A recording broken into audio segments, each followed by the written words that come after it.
Hello everyone, welcome you all in my new video. In this video, I am going to explain the problem which is based on geomagnetic element. So the problem is if F, V and H represent the Earth's magnetic field and its vertical and horizontal component respectively. So here given as F, which is the Earth's total magnetic field,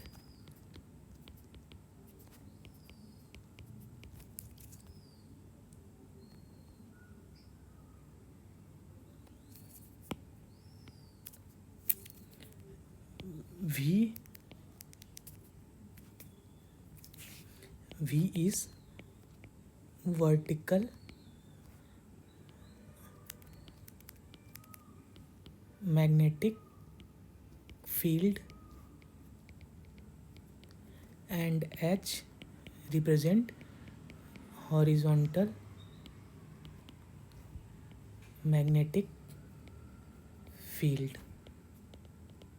So these are the given quantities, and del F, del V and del H are anomalies in the respective component. So if F is the Earth's total magnetic field, so its anomaly is del F, and del V is the anomaly in vertical magnetic field component and del H in horizontal component. So these are the anomalies. Now also given that tan I that is tan I which is equals to V by H, and tan theta which is del V by del H.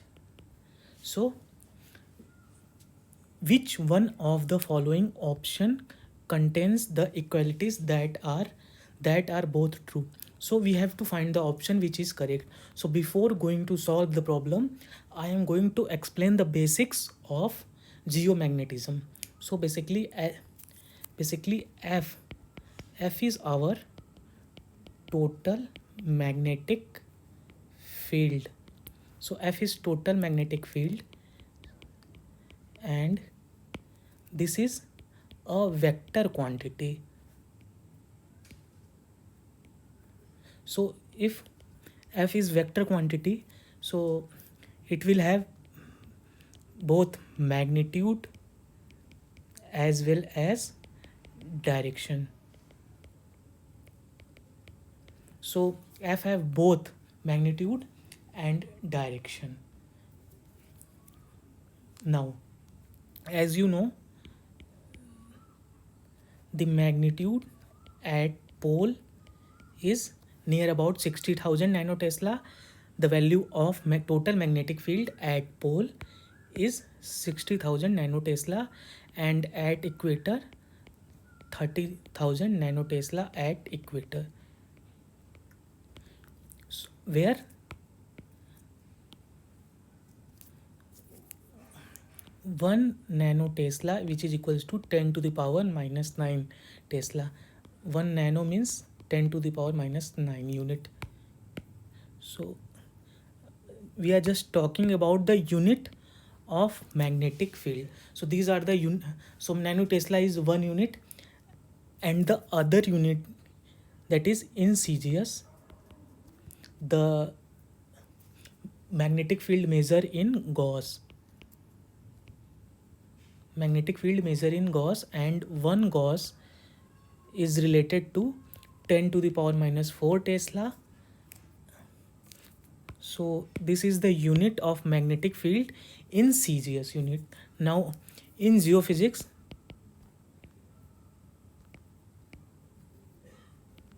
we use different in field measurement we use another unit which is gamma. So 1 gamma, which is defined as 10 to the power 5 minus 5 Gauss, and which is 10 to the power 5 minus 5, and 1 Gauss is 10 to the power minus 4 Tesla. So that will be 10 to the power minus 9 Tesla, or you can say 1 nanotesla. So 1 gamma will be 1 nanotesla. So gamma is another representation of unit of magnetic field. So what I told you, that in we measure the magnetic field in nanotesla, in gas, and in gamma. So these are the 3 units of magnetic field. Now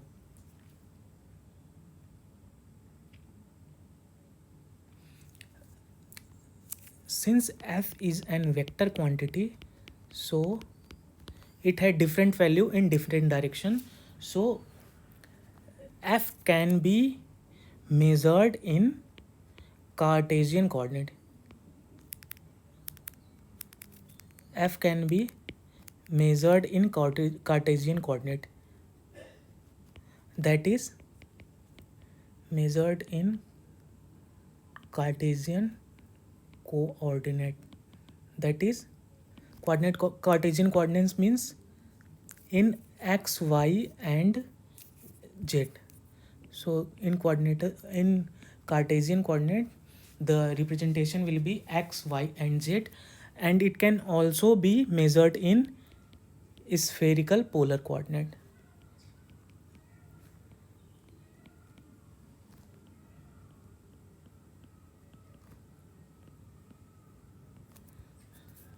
Which will be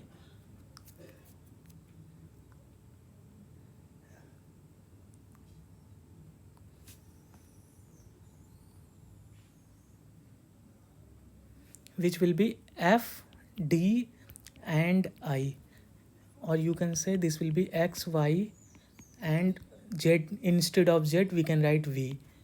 So these are the 2 different coordinate system in which we can write the value of magnetic field. So now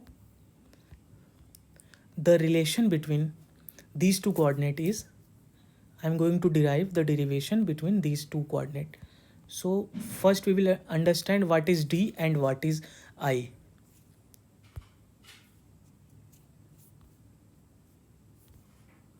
First we will see what is d and what is I. So from the figure, this is y direction, and in terms of direction this will be east, this is north, that is geographic north, this one is geographic north, and this is magnetic meridian,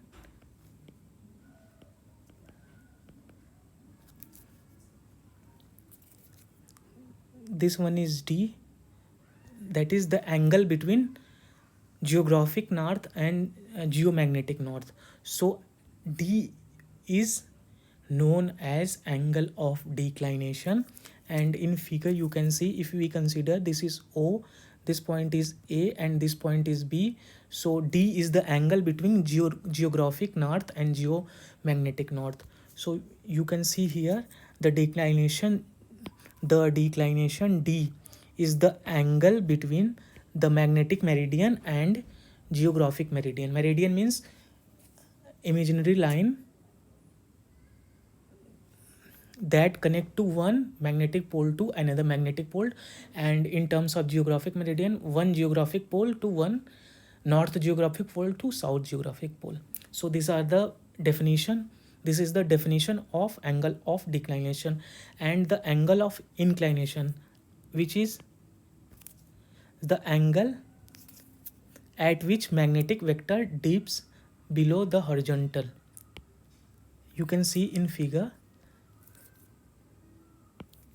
if this one is horizontal plane, then that f is the total magnetic field, so the angle between this will be your angle of inclination, or in other term we can say magnetic inclination I is the angle that a compass needle makes with a horizontal ground surface. So if we consider this plane is a horizontal ground surface, so and this is the total field direction, so that angle will be the angle of inclination.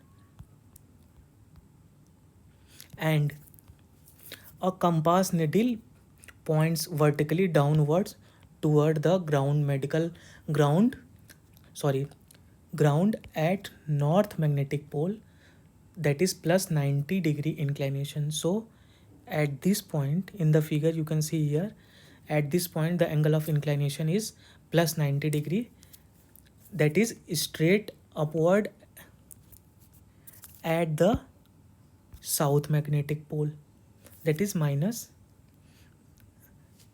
90 degree inclination. So as minus 90 degree inclination, this will be straight upward. So these are the other important point. And at the magnetic equator, a horizontal compass needle indicate an inclination of 0 degree. So here you can see the inclination is 0 degree.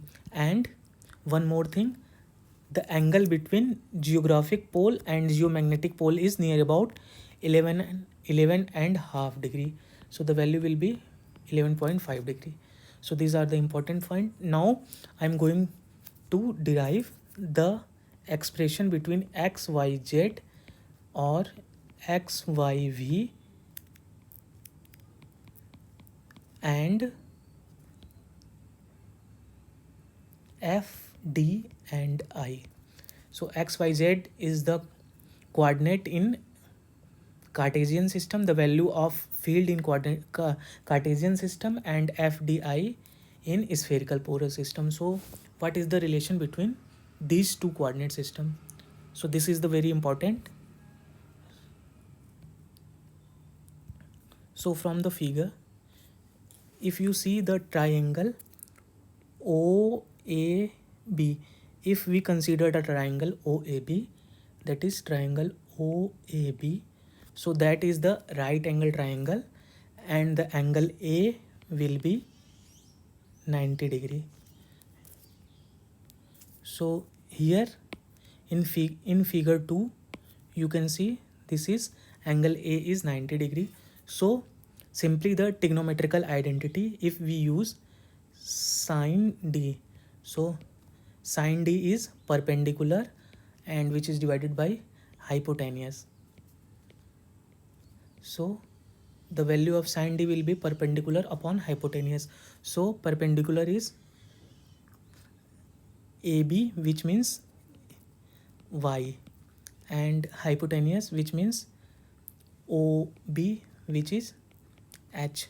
So value of y will be h sine D, and similarly if we take cos D, which will be equal to base upon hypotenuse. So base will be x and hypotenuse will be h. So if we consider this equation number 1, so x will be h cos D. So this is the equation number 2. So from here, if we square and add equation 1 and equation 2, so y square, which is equals to h square sine square D, and x square, which is equals to h square cos square D. So if we add, what we will get, x square plus y square, which is equals to h square in bracket sine square D plus cos square D. So h square, which is equals to x square plus y square. So h will be square root of x square plus y square. So from here we can calculate the value of h if x and y are given. And now from equation 1 and equation 2, if we divide, that is side by side, if we divide, so h sine D divided by h cos D, which will be equals to y upon x. So tan D will be y upon x, or you can say D will be tan inverse y upon x. So this is the value of angle of declination if x and y are given. So these are the two important result. Now again moving towards the another figure. Now in the triangle OBD,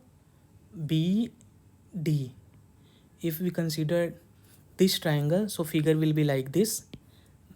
So here this is O, this is B, and this is D. So that angle will be angle of inclination, that is a magnet which makes angle with horizontal surface, so that will be H. Now from this figure that angle will be 90 degree. So again if we consider sine I, so that will be perpendicular divided by hypotenuse. So from this figure perpendicular will be Z and hypo will be F. In front of 90 degree that will be hypotenuse, and in front of angle that will be perpendicular. So this will be sin I, and cos I will be H over F, that is base divided by hypotenuse. So base is H and F is hypotenuse. So this is the another important result.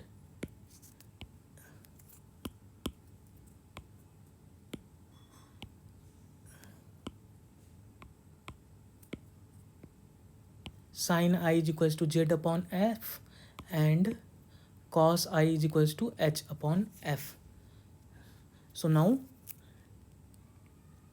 tan F will be, if we divide, so that will be Z upon F divided by H upon F. So that will be tan F, which is equals to Z upon H, or you can say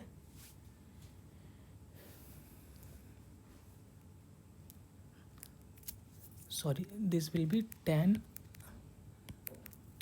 I which is equals to Z upon H. So I will be tan inverse Z upon H. So from here we can calculate angle of inclination.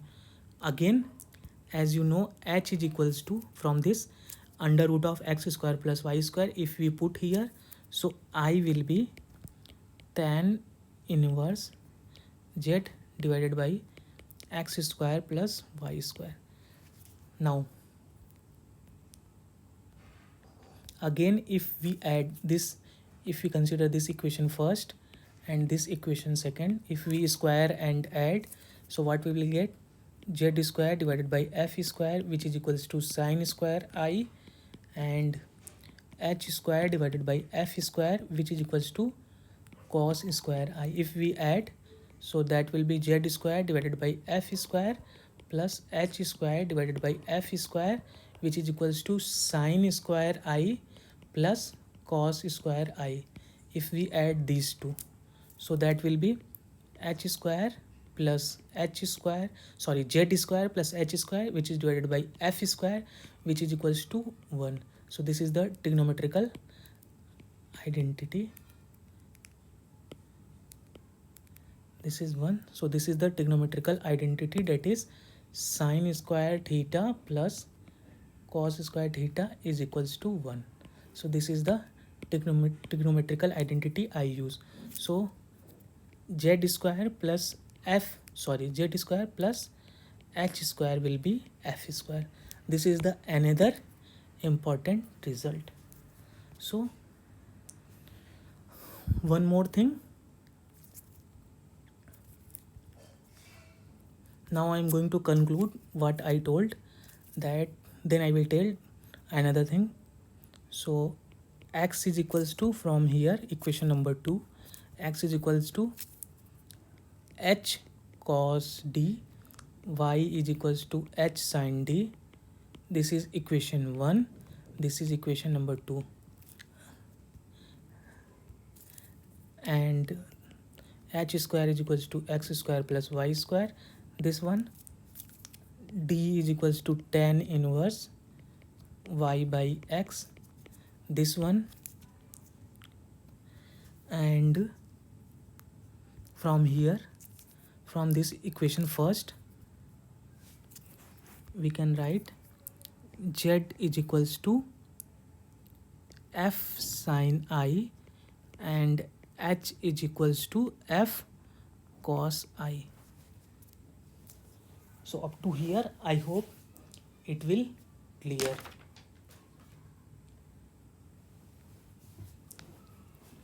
Or instead of z you can write v. So please remember v is the vertical or downward component of magnetic field, and I will be tan inverse z by h, which is equals to tan inverse z divided by x square plus y square, and z square is equals to z square plus h square, which is equals to f square. Now from, if we will consider this is equation number first, this is second, so from first and 1, this is 1, so from first and 1,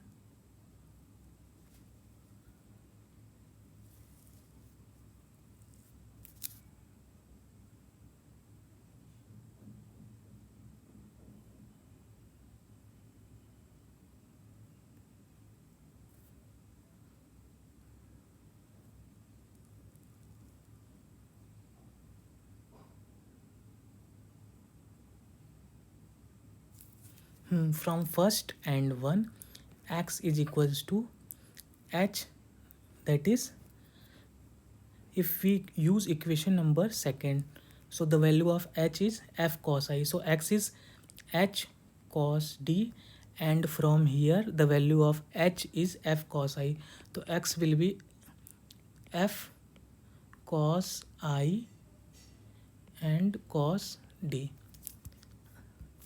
and similarly y is equals to h sin I from this equation number 2, so that will be y is equals to, instead of h we can write, from here we can write f cos I, so that will be f cos I sin I. So these are the another important result. So what I did here, from equation second and equation 1, then equation 2.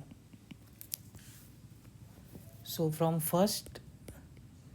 second and 1 I will get this equation, from second and 2 I will get this equation. So these are the important result. Now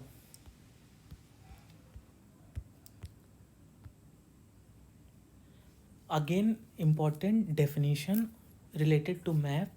So isogonic map is the map which shows the line of equal declination.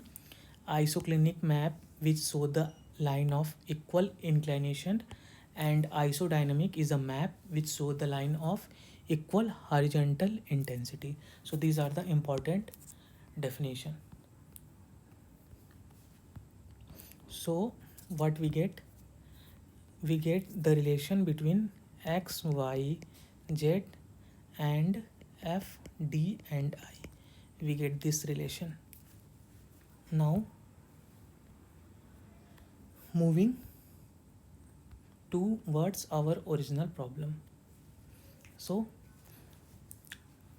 we have to conclude from this lecture that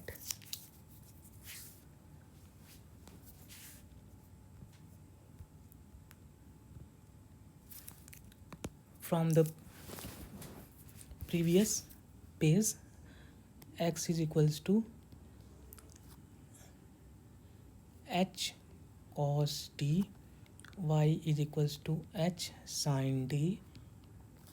So x square plus y square will be h square tan d is equals to y by x. Next is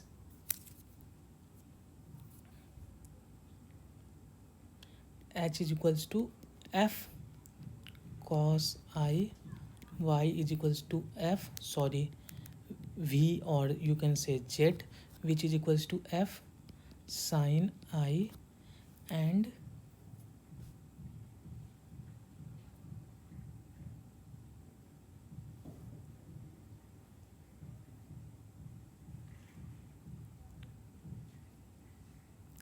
tan I, which is equals to v divided by h, or you can say z divided by h, which is equals to z divided by x square plus y square.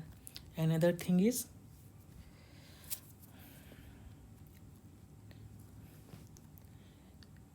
h square plus v square, which is equals to f square.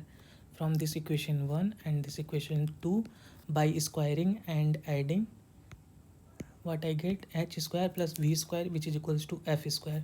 So if we check in option, so this one is correct, this one is correct, and this, sorry, so this is not correct, this is not correct. Now if we differentiate it with respect to any parameter, suppose r, if we differentiate it, so that will be 2f del f by del r, which is equals to 2h del h by del r plus 2v del v by del r. So since del f, del v and del h are the anomalies, so del f by del r is written as del f, which is equals to 2 into h into del r, sorry, del h plus 2v into del v. What I did here, just write del f by del r is equals to del f del h by del r, which is equals to del r, sorry, del h, and del v by del r, which is equals to del v. So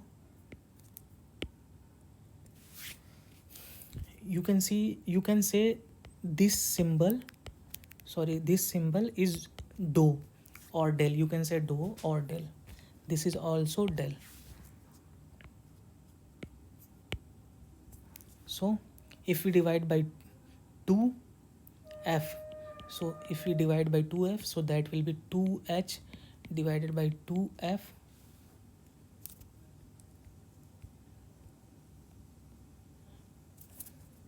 del h plus 2v divided by 2f del v. So that will be del f, which is equals to h upon f del h plus v upon f del v. So now again from this equation, equation 1, we can write cos I, which is equals to h upon f, and sin I, which is equals to v upon f. So h upon f will be cos I. So del f, which is equals to cos I del h plus v upon f is sin I. So that will be sin I del v. So del f is equals to del v sin I and del h cos I, del v sin I and del h cos I. So the answer will be option second. Very important and very tricky question. Now next is, if x, v, x, y and v are the component of the Earth's magnetic field Fx being along the geographic north, h is the horizontal component, and I and del are the its dip and declination respectively, then at the place of the Earth surface where f is minimum, the value of x cos del plus y sin del divided by v sin I plus h cos I. So del is declination, we can write is d, and I is dip or inclination. So if we consider it b, so b will be x cos d plus y sin d divided by v sin I plus h cos I. So x is the horizontal component. As you know, x is equals to h cos d and y is equals to h sin d. So if we put here, so h cos d into cos d plus y sin d, instead of y we can write h sin d. So h sin d into sin d divided by, instead of v can write v or z, we can write f sin I, h is equals to f cos I. So instead of v we can write f sin I. Small I is same as capital I, so don't be confused. Sin I into sin I plus, instead of h we can write cos I into cos I. So b will be h cos square d plus h sin square d divided by f sin square I plus f cos square I. If we take h common, that will be cos square d plus sin square d divided by f, which will be sin square I plus cos square I. So that will be equal to h upon f, because this value will be 1 and this value will be 1. So that will be h upon f. So b will be h upon f. But we have to find this value where the f is minimum. So minimum value of f is h, that is total magnetic field minimum value is horizontal component of magnetic field. So b will be b will be h upon h, which is equals to 1. So the answer will be option first. So please subscribe my channel and share it with your friends. Thank you so much.